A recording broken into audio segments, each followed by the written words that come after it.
Book of Hebrews, chapter 7. This Melchizedek was king of the city of Salem, and also a priest of God Most High.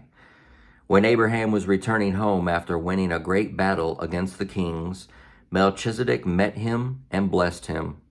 Then Abraham took a tenth of all he had captured in battle and gave it to Melchizedek.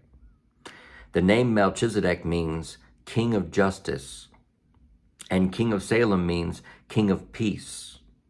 There is no record of his father or mother or any of his ancestors, no beginning or end to his life. He remains a priest forever, resembling the Son of God. Consider then how great this Melchizedek was. Even Abraham, the great patriarch of Israel, recognized this by giving him a tenth of what he had taken in battle.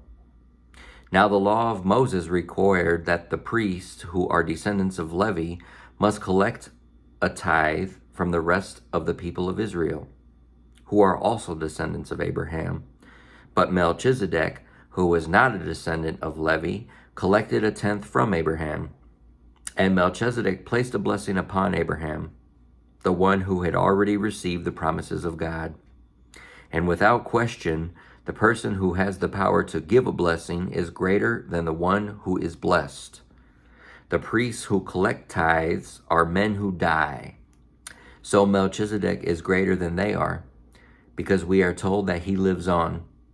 In addition, we might even say that these Levites, the ones who collect the tithe, paid a tithe to Melchizedek when their ancestor Abraham paid the tithe to him.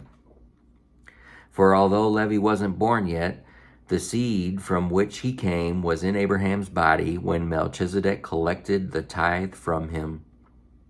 So if the priesthood of Levi, on which the law was based, could have achieved the perfection God intended, why did God need to establish a different priesthood, with a priest in the order of Melchizedek instead of the order of Levi and Aaron? And if the priesthood is changed, the law must also be changed to permit it.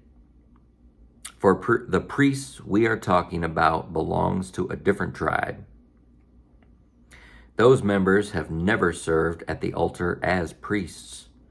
What I mean is, our Lord came from the tribe of Judah, and Moses never mentioned priests coming from that tribe. This change has been made very clear since a different priest, who is like Melchizedek, has appeared. Jesus became a priest not by meeting the physical requirement of belonging to the tribe of Levi, but by the power of a life that cannot be destroyed. And the psalmist pointed this out when he prophesied, "You are a priest forever in the order of Melchizedek." Yes, the old requirement about the priesthood was set aside because it was weak and useless. For the law never made anything perfect. But now we have confidence and a better hope through which we draw near to God.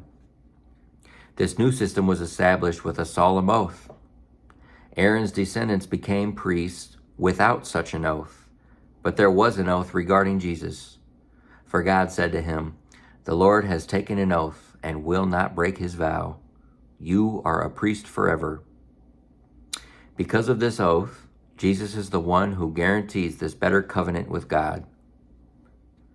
There were many priests under the old system, for death prevented them from remaining in office. But because Jesus lives forever, his priesthood lasts forever. Therefore, he is able, once and forever, to save those who come to God through him. He lives forever to intercede with God on their behalf. He is the kind of high priest we need because he is holy and blameless, unstained by sin. He has been set apart from sinners and has been given the highest place of honor in heaven. Unlike those other high priests, he does not need to offer sacrifices every day.